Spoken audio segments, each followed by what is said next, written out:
pokoknya cuan terus Cuk.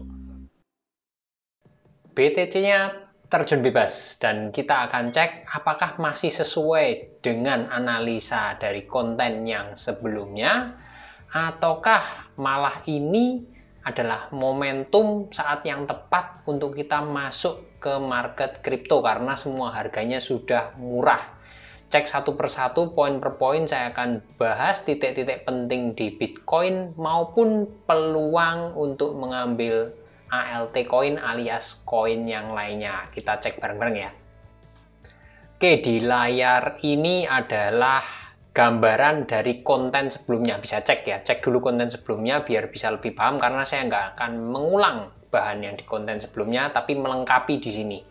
Jadi kalau kita lihat garis kilas di sini, di garis hijau ini kita lihat harganya persis nyentuh di area kisaran area, nggak persis ya, kisaran area garis hijau di kisaran 30.000 yang saya sebut itu support yang kuat. Kemarin terendahnya di area, bukan kemarin, kurang lebih tadi di harga 29.700-an untuk BTC. Ada pantulan naik, garis biru ini sekarang yang tadinya support menjadi resisten dan ini juga terbukti ya masih menjadi resisten. Ini mantul balik di sini di area sekitaran 32.600-an. Nah, kita akan melihat titik-titik 32.600 maupun 34.400-an sebagai resisten sementara. Nah, ini di sini saya akan menjelaskan, ini mungkin arah panahnya sudah tidak berlaku karena sudah ada break ke bawah. Saya tutupin dulu anak panahnya biar jelas. Nah, kalau dari analisa ini, kalau dari pola yang seperti ini turunnya kira-kira seberapa? Di konten sebelumnya juga saya sudah sebutkan di area kisaran 25.000 ya kalau dari formasi bearish flag ini. Tapi sekali lagi di sini ini garis hijau ini support yang kuat sampai dengan kisaran 28.000 ya. 28.000 sampai dengan 30.000 itu merupakan support yang kuat. Kita akan lihat akan break. Kalau break berarti ya turunnya lebih dalam, kemungkinan bisa sampai 25.000 atau bisa lebih dalam lagi, nggak ada yang tahu. Tapi selagi belum nembus garis hijau ini, closingnya belum nembus garis hijau ini, maka tetap kemungkinan besar ada pantulan ke atas dulu atau alias recovery sementara. Itu dari BTC time frame harian. Sekarang saya akan bahas di luar yang ini ya sebagai pelengkap. Situasi sekarang seperti apa? Kita coba cek dari CCI 50, di mana seringkali CCI 50 ini kalau lagi marketnya nggak jelas, dalam arti kok turun terus atau naik terus atau sideways terus, ini biasanya di CCI 50 ini buat saya pribadi merupakan salah satu jawaban. Kita cek dari CCI 50-nya. Jadi kalau kita cek dari ini, dari gambar ini, titik-titik di mana BTC terpantul di garis hijau ini 1, 2, dan yang terakhir 3 ini belum panjang ya, baru sekali ya, kecil aja di sini. Teman-teman bisa lihat di sini volumenya ya. Saya besarin biar lebih jelas. Tiap kali terjadi pantulan di garis hijau ini dan bergerak naik harganya, itu ada volume penurunan yang cukup signifikan di sini. Ini saya ambil sampel ya, contoh, karena saya selalu percaya sejarah akan berulang. Di sini ini kelihatan langsung ada lonjakan penurunan volume transaksi waktu turun. Di sini juga sama ya, langsung terpantul. Dan yang ini juga kelihatan ya, setelah datar di sini yang volume yang terakhir itu lumayan signifikan. Nah, ini akan kelihatan dengan jelas nih di sini. Ini juga sama. Apakah kalau misalnya ini akan berulang kembali, ada kemungkinan berarti ini akhir dari koreksi. Sekali lagi ini analisa ya. Kalau polanya ini berulang, pantulan di garis hijau ini dengan volume besar, tahu-tahu muncul, kemungkinan ini adalah akhir dari koreksi. Sekali lagi, bukan berarti yang tadi 29.000 sekian itu adalah titik terendahnya, bukan. Kan kita bisa lihat di sini nih, yang tengah ini. Setelah pantul, turun lagi, nyentuh lagi, naik lagi sedikit, pantul lagi, nyoba 3 kali. Ada 3 kali, tercatat 3 kali, baru naik ke atas. Ini pun bisa terjadi juga di sini. Naik dulu, gambarnya kurang lebih. Bisa aja, semua bisa terjadi. Misalnya ini gini garisnya.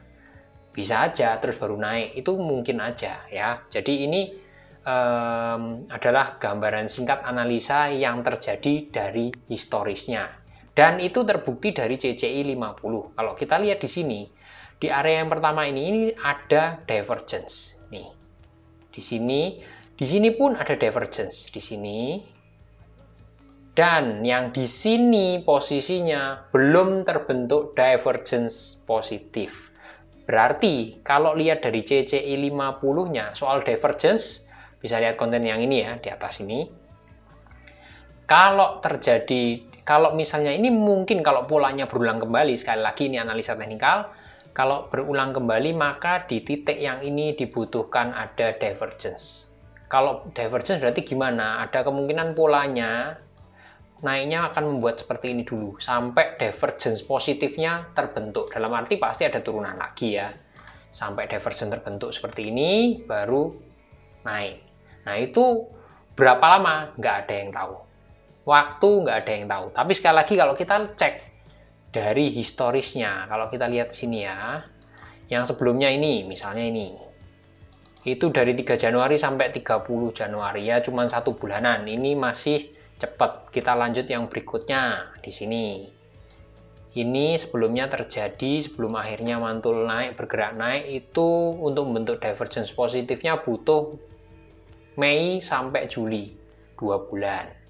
Nah di sini nih berapa lama kita nggak ada yang tahu. Sekali lagi kalau polanya berulang ya, di sini berapa lama kita nggak ada yang tahu. Ini apakah 1 bulan, 2 bulan kah, atau 3 bulan, atau lebih lama lagi, kita nggak ada yang tahu ya. Sekali lagi ini dari analisa teknikal, saya nggak akan bahas masalah berita ya, karena nanti akan terlalu kompleks, saya fokus di teknikal. Ini gambarannya untuk CCI 50 ya. Titik supportnya di kisaran 30.000, 28.000 sampai 30.000 selama belum tertembus. Polanya mungkin ya, menurut saya kalau dari sejarah berulang kembali kayak gitu. Ada pergerakan naik dulu, pergerakan naiknya di berapa? Ya ini tadi. 32.600, 34.400-an itu menjadi resisten. Selanjutnya di berapa nanti akan saya update lagi setelah tertembus. Tapi itu butuh proses karena penurunannya volumenya lumayan tinggi ya. Setelah 34.400-an ada di kisaran 37.500-an, 37.500-an di atas itu kurang lebihnya. Itu dari CCI 50 dan pergerakan singkat BTC-nya. Oke, kita lanjut ke BTC DOM yang mempengaruhi pergerakan token atau koin lainnya di luar BTC-nya. Kabar baiknya adalah ketika BTC turun dalam, BTC DOM-nya juga ikutin turun. Dan lebih bagus lagi kalau break ini ya, ini gambarnya ore-ore tanding karena ada konten sebelumnya ya. Kalau tembus garis merah ini, saya tebelin. Kalau tembus ini bisa jadi maka penurunannya akan berlanjut, yang artinya kabar bagus untuk koin atau token yang lainnya. Ya, ini harapannya BTC DOM-nya turun sehingga ketika BTC-nya masih sideways atau turun sedikit-sedikit, koin yang lainnya bisa bertahan kuat atau bahkan menguat. Ini kabar agak baik dari BTC DOM. Kita nggak ngerti apakah akan mantul di sini. Kalau mantul sesuai dengan garis biru, ya ini gawat. Kalau mantul ya ini di titik persimpangan ini, mudah-mudahan break tembus ke bawah supaya BTC DOM-nya losor turun ke bawah. Kabar baik untuk ALT coin atau koin atau token yang lainnya. Segitu dulu gambaran singkat mengenai BTC. Mungkin besok akan saya update mengenai lanjutan mengenai ketika kalau BTC DOM-nya konfirmasi melemah, koin atau token apa yang layak untuk dikoleksi. Mudah-mudahan bermanfaat. Salam cuancuk.